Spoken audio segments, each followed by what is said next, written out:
I am so very excited for today, for our Black History Month closing assembly.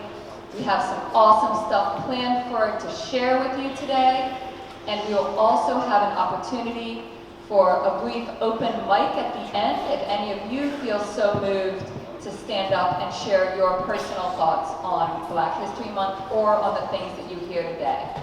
So thank you so much, and with no further ado, I introduce Junior Taekwondo.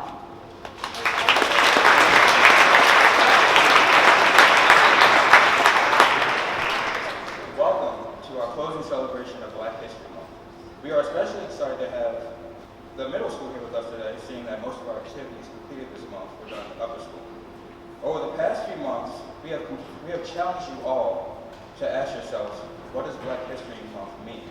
In accordance with these questions, we have also put together a string of activities, including opening assembly with Madame Howe, Mr. Osborne, Reward, Mr. Mitchell, the morning music hosted by Reward and Carlos, the special exhibit of artifacts of Black military history in the museum, thanks to Mr. Meisel, famous Black people portrayed on the lobby screen daily, thanks to Mr. McDonald, profiles of Black artists and their works displayed in the Smith Hall lobby, thanks to Ms. Diggs, Black History Timeline Bulletin Board on the third floor by Mr. Meisel, posters and Who Am I, bulletin board by Senora Clark, Trivia Thursdays thanks to Mr. Barron and Mr. Osborne, class meetings on identity led by the Diversity Coexistence Club, advisory activities on the art of Carrie James Marshall and reflections of heirlooms and accessories, teamwork, empathy, community, brotherhood, and language assembly with Ravens, Ben Watson, and Eric Weddle, facilitated by Carrington, 10 students attending the McDonald Black Awareness Club's 13% conference, One Book, One BL, Boys of Dunbar, with a great author visiting yesterday, thanks to Miss Ricky, and also for your books displays in the library, BL's Black History Month 2018 video compilation by the Digital Media Club, and Mrs. Reed, thank you, and finally, this assembly. In light of all these activities, a few days ago, I was approached by Mr. Osborne, who told me that since I'm so observant, it would be nice for me to share with you all what I noticed this past month. That's code word for Taekwondo. I know you're very nosy. So would you like to share with the school what you saw? This past month, I observed three things. First, I noticed the people who had actively engaged in all of our activities successfully increased their own personal knowledge. Then there was another group of people, the ones who didn't think they would take active interest, yet were inspired to become more involved. And finally, there was a group of people who felt as though none of our activities applied to them personally. But fortunately for them, there's still time. One of the best ways to bring our community together is when we truly share ourselves, and I hope we will all learn to listen carefully to each other. Through our activities this month, several students have become more confident to let the rest of the school know about themselves. And I hope you will all join me in welcoming Junior Carlos Davis as he shares some of his personal.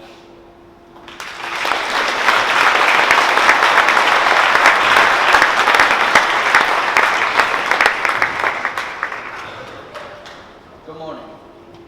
Memory 1. The scars are hidden deep. Memories from then are fading, farther than the mind can see. Sitting on the floor waiting, the boy's happiness is coming down. With joy, he waddles towards his happiness, but his happiness was about to turn his world around. With a quick kiss, leaves his happiness, for the last time, never to be seen again. Just a year after the boy was born, his happiness leaves. Typical life for a Black boy, huh? Watching his dad leave before he can even talk. But that's his norm. That's just the first pain of many, when he didn't even know what pain was. From then on, it was house after house after house. So many, the boy doesn't even remember them all. Just the walks, the beds, and the rooms. Never knowing where they are, where he is. Just moving, with no direction or destination. Soon after, the boy forgot. His life changed once again. There was nothing to stop this boiling pot. His new happiness could no longer remain. His happiness was taken away from him. Or more correctly, he was taken away from it. That morning was them. The boy, his sister, brother didn't understand one bit. Into a foreign car with dark windows, leaving behind the greatest happiness with teary eyes. Memory 2. That boy was 5 years old. Nothing but curiosity in the boy's heart and mind. He was just in the driveway pushing his brother in a toy car when the real car pulled up. The biggest car on the block, or at least that's what it felt like. Its shadow covered everything. It made life dark. And when the boy looked for his happiness to come along, it didn't. His mom stayed, and his sister, brother, and him were taken away by the school government. From that day, him and his happiness have never been the same. Him and his mom were torn apart forever and separated, even till today. He wished to change that fateful day, but as time grew, that desire went away, and the boy and his mom saw each other less and less and less. That happiness was always missed, is always missed, and there's nothing the boy could do to bring it back to the way he wants. Memory 3. 6 months passed like a breeze with a strange family. The family was so nice with such ease, but throughout the boy felt nothing but agony. Until that one day came along, the one he longed for. He went to a new place where he really belonged, and he didn't feel alone anymore. He found a new happiness, or at least he thought he did. The foster home was a home, but it was not the boy's home. He hated it, or more specifically, he hated the fact that he was alone, while his siblings were off somewhere else. To this day, he doesn't know where either of those houses are, but he still remembered both of them picture perfect. His house was big and fancy, but so empty, oh so empty. His siblings' house, terrible. He wanted to take them away with him, never to be seen again. Just those three, the boy, his sister, his brother. They were going to be the perfect family. But that was just a hope that would never happen. Eventually it came true, more or less. Not the way he wanted, though. He just wanted to be with his old happiness, but he had to settle for a new one. His grandmother sacrificed her life so that his siblings and him could be with their family. The boy is so thankful for that. Words don't even begin to cut it. But then he adapted. He got used to the new living, and he felt as though he wasn't doing so well anymore. Memory 4. The boy wanted nothing more than to find his happiness again, the one he had before. But all the happiness he found was pretend. And that's all the boy found, happiness that wasn't true. Then, yet again, his life was turned around, off to a new school. He thought that was the day that he would rue. 5 years passed since the boy moved in with his actual family. Even though it wasn't his previous happiness, it was a new one. One that he accepted for a long time. Then, nearing the end of his 5th grade year, and looking to go to a new school, the one he finally chose was not the one he had originally intended to go to. That is, until the new happiness stepped into the boy's life. And this happiness helped him make some of the best decisions of his life, time after time. This happiness helped him make the best decision of his young life, going to a private school on Westlake Avenue. This man wasn't technically family, but throughout time, they became like a father and son should be. That was the man the boy always wanted as a father figure, even though he promised he didn't want to see his father, and that he didn't care that he wasn't there. He lied. He lied to hide the pain. He lied because he didn't know how to feel about that fact, how to react. He didn't. He chose not to do anything at all. He just forgot about it. He just wanted to forget his pain, but he never really would. Those 4 parts of this boy's life is a part that no one sees or hears about. The four memories will and are so fresh in this boy's head, like they just happened yesterday. The boy standing in front of you The boy standing in front of you with the constant smile on his face smiles through the pain, through each memory, through himself. happiness comes from such a deep place down that the boy is just afraid to go back there. All the happiness is there to protect the boy in any possible way. A lot has been taken in the early years, but even more has been given now. So the boy smiles. He smiles because he knows that a change will come, that more happiness is to come. Thank you.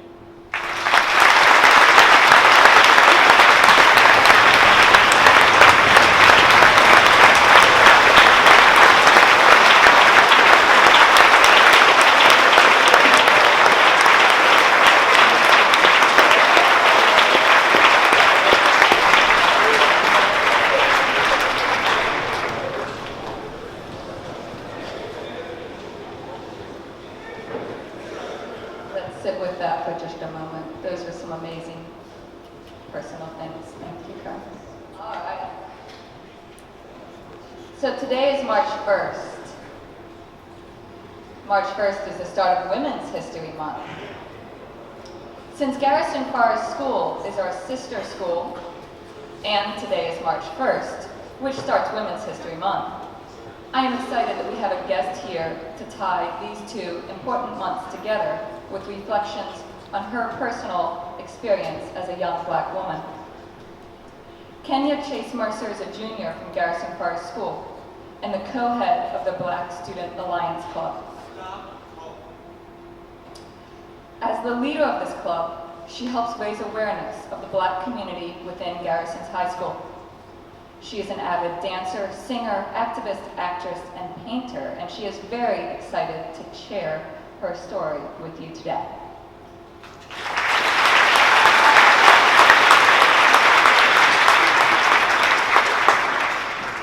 Ever since I was younger, my family constantly reassured me that my melanin was a part of me that I should be proud of. They taught me that as a Black girl, my skin tone would always be a key part of my identity that I should learn to accept and cherish. I grew up with wavering feelings towards my dark skin. Some days I looked in the mirror and I was truly beautiful. Other days, I picked apart every flaw I could find, starting with the most obvious, my dark complexion. I was undoubtedly my worst critic. My skin wasn't the only thing about myself that I judged every day. It was my coarse and thick hair, my wide nose, and my curvaceous figure. I remember dreading the days that my mother made me go to school wearing an afro, and the days she made me wear my African print clothes out of the house. Everything about me was at least slightly too ethnic. I wanted my hair forever straightened, and I longed to wear Malibu Barbie t-shirts. Despite the love my family showed me and their constant assurance, somehow I still felt a heavy sense of insecurity. Fast forwarding, as years began to go by, I ultimately matured, and I was no longer branded as the burnt chocolate chip cookie at school. And I began to appreciate my thick and versatile hair, and I realized that while I longed for thinner hips, there were people who prayed for what I naturally have. I slowly but surely began to love myself, but I still struggled with full acceptance. There's always little to no positive representation of dark-skinned girls and women like me in the media, no matter how hard I searched for it. In Instagram comments, dark-skinned girls who showed even a slither of self-love were called out. On television, the Black girl was always second to her white counterparts, or she was portrayed as the loud, uncontrollable, and belligerent character. Reality TV showed women who looked like me always being catty or ready to fight. It's always hard to fully accept yourself when the world around you does not. Despite the negative portrayal of women just like me that I was continuously subjected to day in and day out, I continued to grow and focus on self-love. I began to notice that as I was getting older, more and more young women were coming into light on social media and on television. I was introduced to Raven Goodwin, Sky Jackson, and Keke Palmer, all medium brown and dark-skinned young women. On screen, they were never fighting each other, they weren't constantly behind blonde-haired, blue-eyed girls, and they didn't have to scream and be ridiculously extra to be heard. They were intelligent and poised young women with incredible talent. Around me, more positive and young Black women began gaining attention in mainstream media. Although I knew none of these celebrities personally, I connected with them, and their presence helped me feel even more secure. When I was about 13 years old, a woman I didn't even know changed my and many other Black girls' lives for the better. Kashawn Thompson began a movement promoting unapologetic self-love within the Black community. She coined it Black Girl Magic. Being a Black woman in America, in the world, isn't easy. We are born with negative stereotypes pinned to our chests and we are so often placed on the back burner of society that it's easy to forget that we exist. The Black Girl Magic movement was created not only to remind the world that we are here, but to remind ourselves that we are important. Although it started off as just a hashtag, this movement grew into a mantra around the world, celebrating the positivity and beauty that lies within Black women. Many celebrities quickly joined the movement in its primordial stage and used their platforms to advance it to where it is today. Seeing more Black women wear their hair in afros and huge puff balls on the red carpet made me feel as if my hair was beautiful. I could proudly wear it in its natural state. I didn't need my hair to be straightened, and I no longer wish for slightly colored skin or eyes. More Black women wear their African clothes in public without having a second thought. This movement gave a sense of security not only to me, but to thousands of other girls around the world. The term Black Girl Magic and everything it embodies especially helped me feel way more comfortable at my school, Garrison Forest. In a school where a very small percentage of the students and faculty look like and have similar experiences as me, it can be difficult to stay sanguine and confident every day. But because of the self-love that everyone that stands with this movement has taught me, I can comfortably walk onto campus every day proud of who I am. I can walk with my head high, unafraid to voice my opinions or share my experiences. This newfound self-love has led me to have a platform in my community that I am able to use to educate and support many people around me. Because of this movement, Black women, much like myself, began speaking up for ourselves in our communities, and we are finally being heard. I no longer have to turn on the TV and search for a prominent and positive Black woman to look up to. I proudly wear my hair out in an afro or in wild puff balls, and yes, I do wear my African dashikis quite often. I do not hide behind my fair-skinned counterparts, and I have no problem speaking up for what I believe in. The Black Girl Magic movement has transcended a social media hashtag and has empowered me to fully love and accept my genuine self. I grew up fearing who I truly was, but because of the powerful Black Girl Magic movement, I can honestly say that I now know exactly who I am, and I am more than proud of it. Thank you.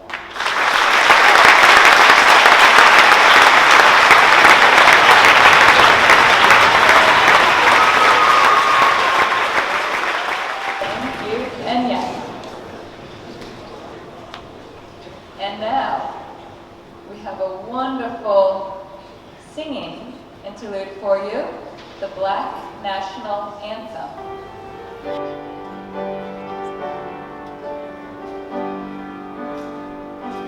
Lift every voice and sing till earth and heaven ring, ring with the harmonies of liberty. Let our rejoicing rise high as the listening skies. Let it resound loud as the rolling sea. Sing a song full of the faith that the dark past has taught us. Sing a song full of the hope that the present has brought us. Facing the rising sun of a new day begun, let us march on till victory is won. God of our weary years, God of our silent tears, Thou who hast brought us thus far on the way, Thou who hast by Thy might led us into the light, keep us forever in Thy path, we pray. Bless our feet, straight from the places, our God, where we met Thee. Bless our hearts, drunk with the wine of the world, we will get Thee. Shadowed beneath Thy hand, may we forever stand, true to our God, true to our native land. True to our God, true to our native land.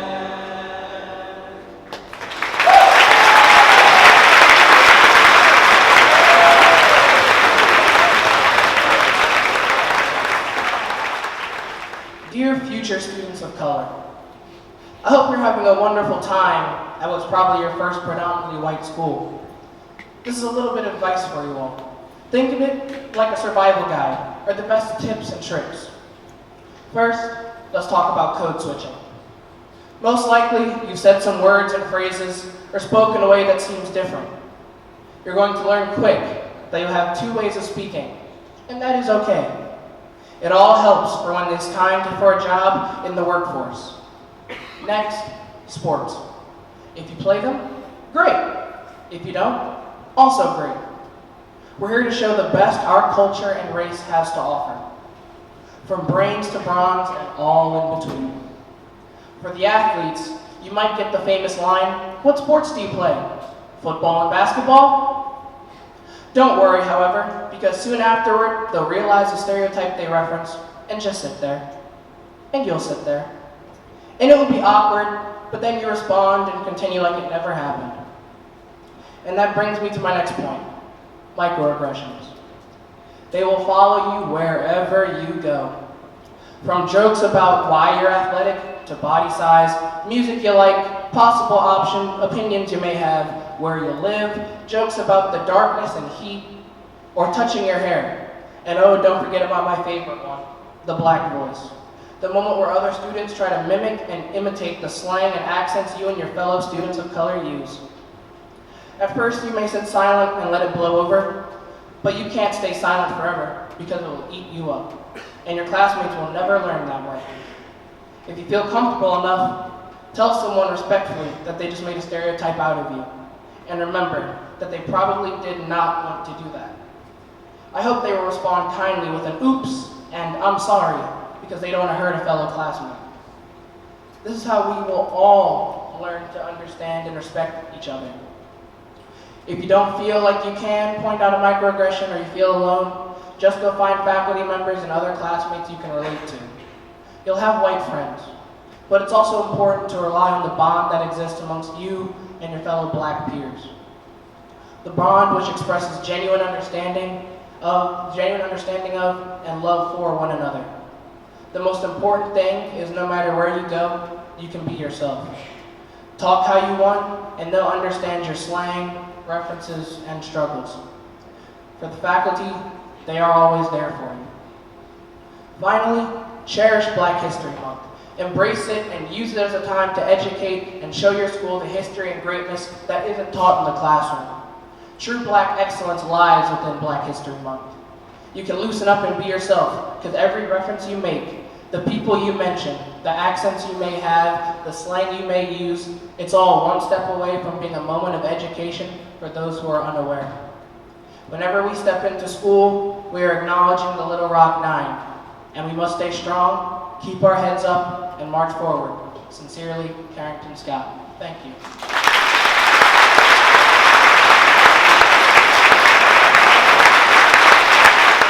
I want to share three things with you this morning. In 1960, our school moved from downtown Baltimore here to what was considered the country of North Roland Park. There were no students of color enrolled in our school. There were no students of color enrolled in any independent school in Baltimore.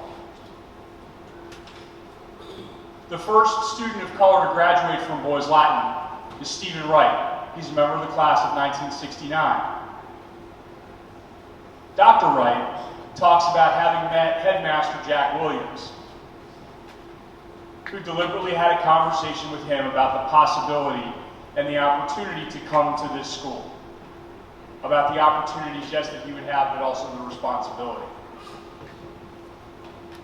I think about Mr. Williams and what his vision for Boys Latin was, and I have to believe, thinking about the reflections through the course of this past month especially, how pleased he would be. But also he would remind us that while we've made progress, our work is far from done. I've gotten to know Dr. Wright really well over the last couple of years. He sits on the school's board of trustees. He's had a career in higher education. He's run colleges and universities. He's an avid fly fisherman. He's married to a woman who is a phenomenal musician, who is the dean of the Peabody School of Music at Johns Hopkins University. And he and I have talked a lot about understanding issues of identity. And I've asked for his advice and for his counsel. And he simply said to approach things with an open heart and a curious mind in an effort to try and understand. So I think about where we are today as a community and the attitudes that you've displayed through the course of this work. An open heart and a curious mind. Ben Watson said very poignantly to us halfway through, a couple of weeks ago, that he struggled with the word diversity because of the notion, diversity in race, because of the notion that there was divisiveness in that. But instead, we are all members of the human race. And so, in fact, Black history is our history, our shared experience. And we have much, much more to learn. With that, the middle school is excused.